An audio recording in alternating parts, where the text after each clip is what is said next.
Hello, everyone. There is an important development involving Myanmar that I think we should pay attention to. Myanmar's military leader Min Aung Hlaing is scheduled to make an official visit to Thailand on August 6 and 7, according to Thailand's foreign minister.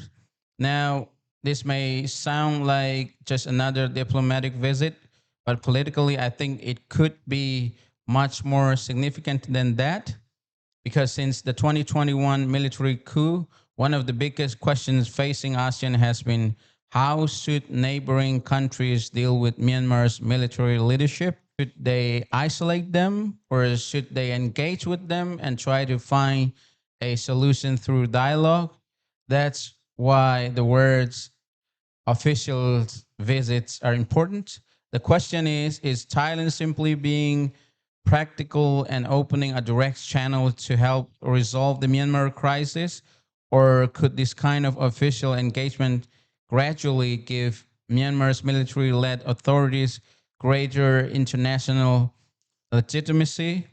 There are, of course, arguments on both sides.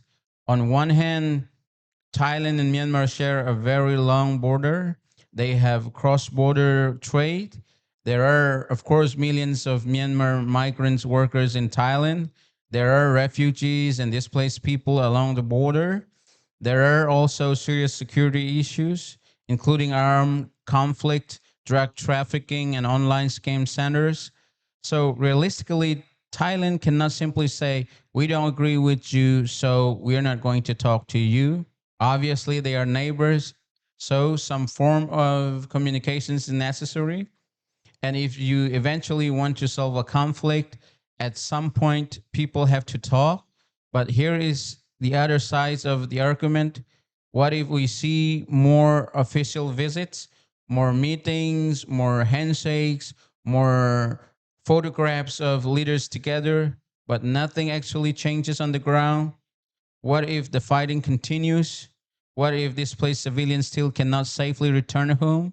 What if humanitarian assistance still cannot reach the people who desperately need it?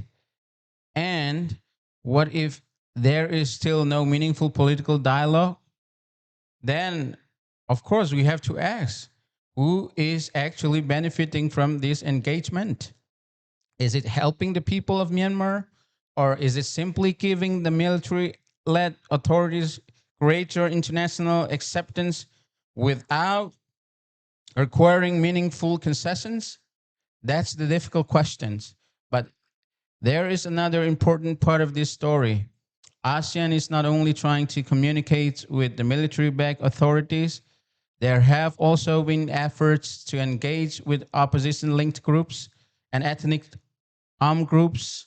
And I think that is very important because Myanmar's crisis cannot realistically be solved by talking to only one side. You have, of course, the military, you have political opposition forces, you have ethnic armed organizations, you have different communities with different political goals and historical grievances. So, if Myanmar is ever going to find a lasting political solution, the question should not simply be who should ASEAN talk to. The better question is who needs to be at the table? And the answer may ultimately have to include many different sides. But ASEAN now face another major challenge. While it is trying to deal with Myanmar, the world is facing a growing crisis in the Middle East. Of course, the US Iran conflict is forcing Southeast Asian governments to worry about oil prices, energy security, shipping routes. Obviously, their citizens working in the Middle East and the wider global economy. At the same time, ASEAN is dealing with Myanmar. It is dealing with tensions in the South China Sea. It is dealing with economic uncertainty. So there is another question we should be asking. Could Myanmar gradually disappear from the international spotlight as other global crises become more urgent? That would be a serious concern.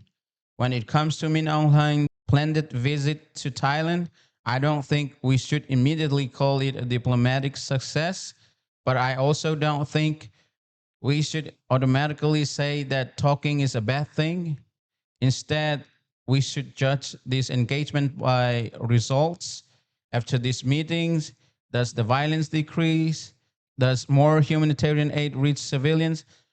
Does the situation improve for displaced people? Do we move any closer to meaningful political dialogue involving different sides of Myanmar's conflict? If the answer to those questions eventually becomes yes, then engagement may prove useful. But if nothing changes, if we only see more official visits, meetings, and photographs while people continue suffering on the ground, then we have to ask a very important question. Who is gaining the most from this diplomacy?